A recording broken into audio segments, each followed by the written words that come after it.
Buenas tardes.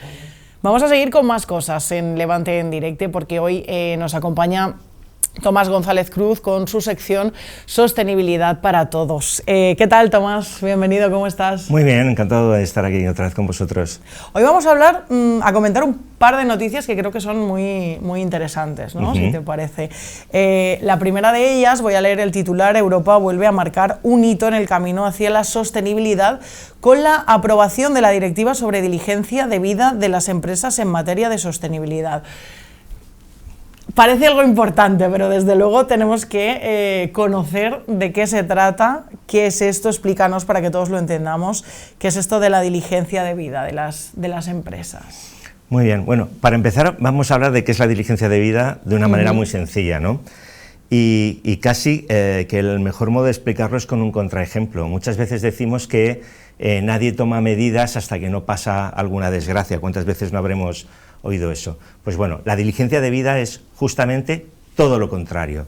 Es decir, ser debidamente diligente implica que tengo que identificar los riesgos actuales y potenciales, valorar la probabilidad de que esos riesgos se produzcan y tomar todas las medidas posibles, razonables y posibles para evitarlos o, en caso de que se produzca, para repararlos. Eso sería la diligencia debida.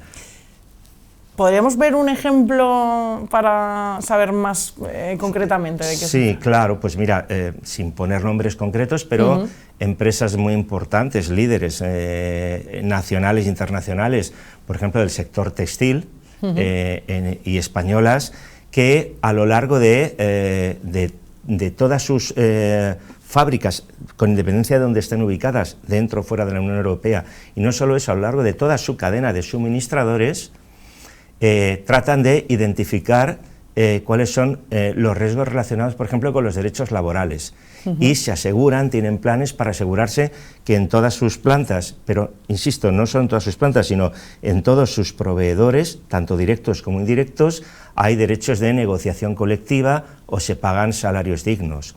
O, por ejemplo, empresas del sector de la alimentación que hacen lo mismo relacionado, por ejemplo, con los riesgos de carácter medioambiental.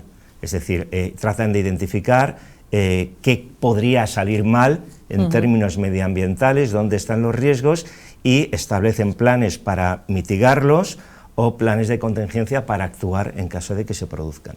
Algo muy interesante que has dicho es en ellos y en sus proveedores, ¿no? Esto también es importante. Es muy importante porque esta directiva, esta directiva impactará se calcula que sobre unas 5.000 empresas, que son aquellas que tienen más de 1.000 empleados y 450 millones de facturación. Se empezará de manera escalonada desde el año 2026 hasta el 2029 a aplicárselo a empresas de mayor a menor tamaño, llegando, insisto, al límite de 1.000 empleados y 450 millones de facturación. Pero eso no nos debe llevar a pensar que las empresas que estén por debajo, las pymes, no están concernidas. Si me apuras, están mucho más concernidas, porque existe la obligación, y además con consecuencias importantes, de lo que luego hablaremos, de que estas empresas que sí que están obligadas legalmente se aseguren o apliquen esta diligencia debida, fíjate, no solo a sus proveedores en la cadena en varios eslabones, es decir, no solo a mi proveedor, sino al proveedor de mi proveedor y al proveedor de mi proveedor, sino que algunas de ellas también a algunos de sus clientes. Por lo tanto, ojo, las pymes también están implicadas en esto. Claro. ¿Qué cambio supone o qué implica con respecto a lo que se hacía hasta ahora o lo que había hasta ahora? A ver, el principal cambio es que hasta ahora se podía aplicar aquello de el yo no sabía. El yo no sabía, o era un proveedor de mi proveedor de mi proveedor.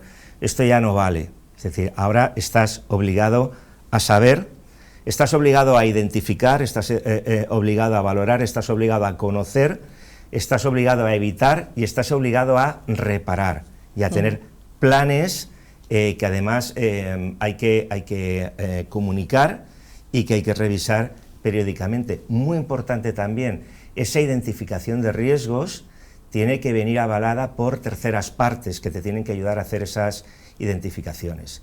Y para mí lo más importante es que las consecuencias son importantes tanto para la empresa, con multas que pueden llegar al 5% de su facturación global a nivel mundial, hablamos de multas muy considerables, pero también hay una responsabilidad que puede llegar a lo personal en los directivos y en los miembros de los consejos de administración. Ahí hay un cambio, hay un salto cualitativo a la hora de exigir responsabilidad no solo a las empresas, sino también a quienes están al frente de ellas. Imposible en este caso mirar hacia otro lado.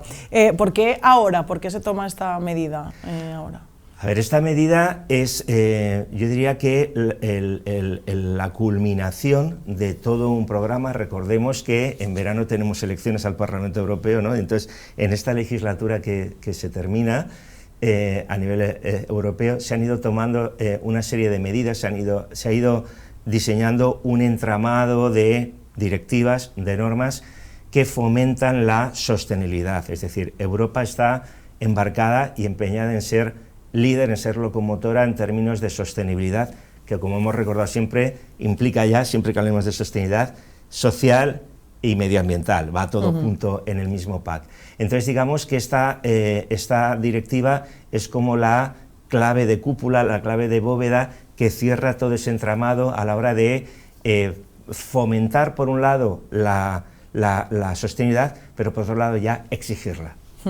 Hemos hablado un poco de las empresas a las que va a afectar, pero bueno, prácticamente en esa cadena, ¿no?, acaba afectando a todas las empresas.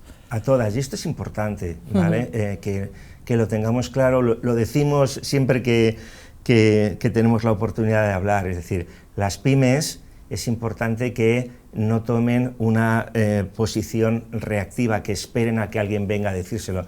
Es importante que sean proactivas, es importante que antes de que sus principales clientes vengan a exigírselo, ya tengan planes preparados, ya tengan sus memorias de sostenibilidad, ya tengan sus planes estratégicos de sostenibilidad.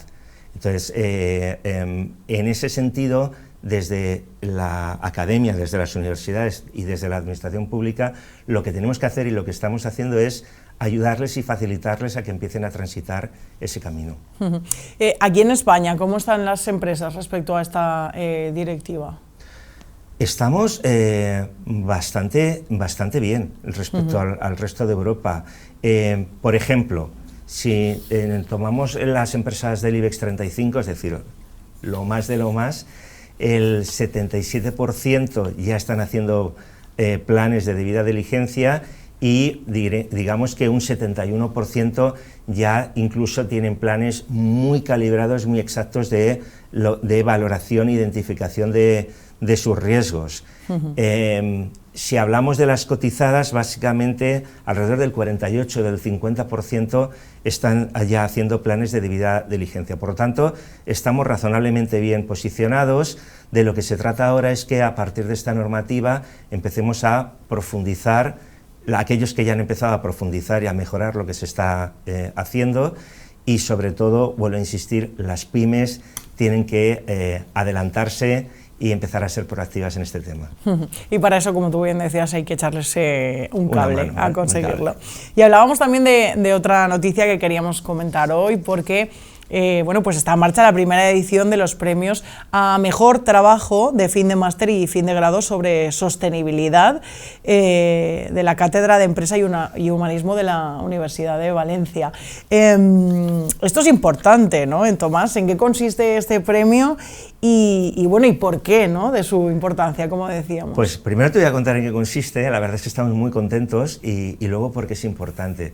Bueno, básicamente desde la Universidad de Valencia y desde las cátedras, que son una herramienta muy potente para la colaboración con el mundo empresarial y con el mundo institucional, lo que hemos hecho ha sido contar con la colaboración de una de las grandes empresas de evaluación de riesgos, de calidad y de sostenibilidad, que es TÜV SÜD, es uno de los grandes gigantes europeos en estos temas, y ellos han querido acompañarnos en la convocatoria de este concurso con una dotación de 16.000 euros en becas, no es poco, y vamos a dar esos premios, vamos a dar 4 premios a los mejores trabajos de fin de grado o de fin de máster de cualquier alumno de la Universidad de Valencia, de cualquier área, esto es importante, y que haya hecho su TFG o su TFM sobre sostenibilidad.